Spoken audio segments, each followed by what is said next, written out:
యేసు మహాసాత్వికుడు. ఆయన సందేశం నీతి, శాంతి. ఆయన నోటి నుంచి వాడిగల ఖడ్గం వెడలుతుంది. అదే దైవవాక్కు. అదే ఆయన ఆయుధం. అదే శుభవార్త ఖడ్గం.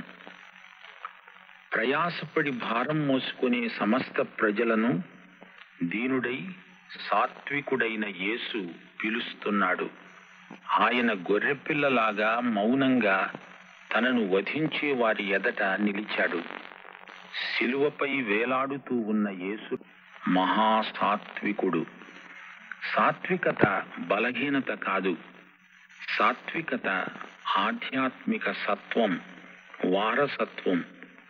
సాత్వికం క్రైస్తవుడి ప్రధాన లక్షణం. క్రీస్తు సాత్వికతలో విజయం, శక్తి నిక్షిప్తమై ఉన్నాయి. మహాసాత్వికుడైన యేసును ధ్యానించే కొద్దీ వినయశీలత మనకు అలవడుతుంది. క్రీస్తు సాత్వికుడై గాడిదపై ఎక్కి జెరూసలేంలో ప్రవేశించాడు. ఆ యేసే సాత్వికుడై శాంతిదాతగా నీ హృదయ సీమలో ప్రవేశించటానికి సిద్ధంగా ఉన్నాడు.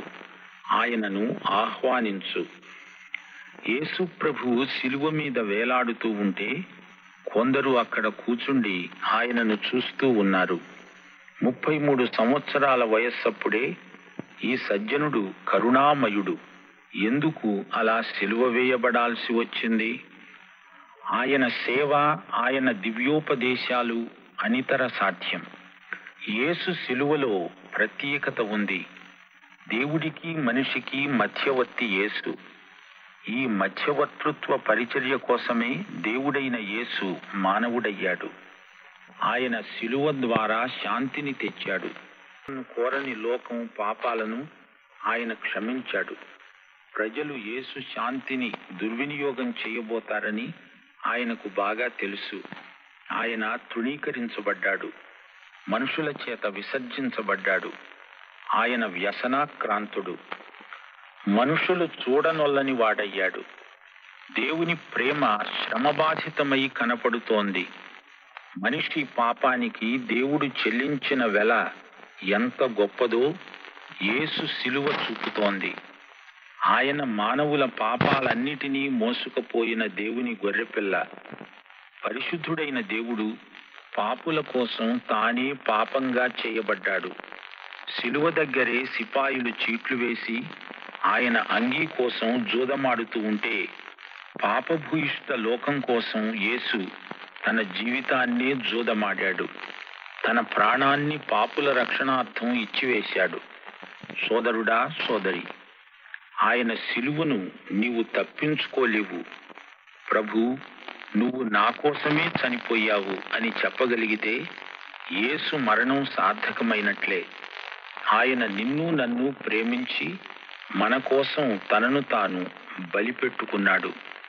యోహాను శుభవార్త 11వ అధ్యాయం 25వ వచనంలో యేసు ప్రభువు నేనే పునరుత్థానం, జీవం అన్నాడు.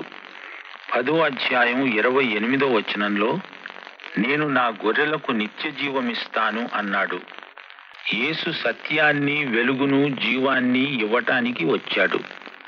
ఆయన సమృద్ధి జీవం ఇవ్వటానికే అవతరించాడు. పాతదానికి చచ్చి కొత్తగా పుట్టే జీవన విధానమే యేసు ప్రతిపాదించాడు. ఆయనే పునరుత్థానం, జీవం. ఆయన జీవప్రదాత. యేసు ఇచ్చే జీవం ప్రత్యేకమైన నాణ్యత గలది. మనిషి బతుకుతున్నాననుకుంటున్నాడు కానీ మరణం అతడిని అడుగడుగున వెన్నంటి ఉంది. మానవుణ్ణి చావకుండా బతికించటానికి అహర్నిశలు ఆస్పత్రులలో విశ్వప్రయత్నాలు జరుగుతూనే ఉన్నాయి. మానవుడి జీవం విలువైందని మనుషులందరికీ తెలుసు. యేసు మనిషికి మరణరహితమైన జీవం ప్రసాదించటానికి వచ్చాడు. యేసు మరణించాడు, కానీ మరణం ఆయనను బంధించి ఉంచలేకపోయింది. ఆయన మృత్యుంజయుడై లేచాడు. ప్రకటన గ్రంథం 1వ అధ్యాయం 18వ వచనంలో ప్రభు ఏమన్నాడు? నేను మృతుణ్ణయ్యాను, కానీ ఇదిగో యుగయుగాలు సజీవుణ్ణై ఉన్నాను. మరణం యొక్క, పాతాళ లోకం యొక్క తాళపు చెవులు నా స్వాధీనంలో ఉన్నాయి. భక్త పౌలు నా మటుకైతే బతకటం అంతా క్రీస్తే అన్నాడు. సావైతే లాభం అని కూడా చెప్పాడు. క్రీస్తు రక్తం ద్వారా మనకు మరణం నుంచి విమోచన. మనల్ని రక్షించేది క్రైస్తవం కాదు, క్రీస్తు. మతం కాదు, యేసు అనే మార్గం. యేసు ఇచ్చే రక్షణ మన క్రియలకు బహుమానం కాదు, ఉచిత వరం.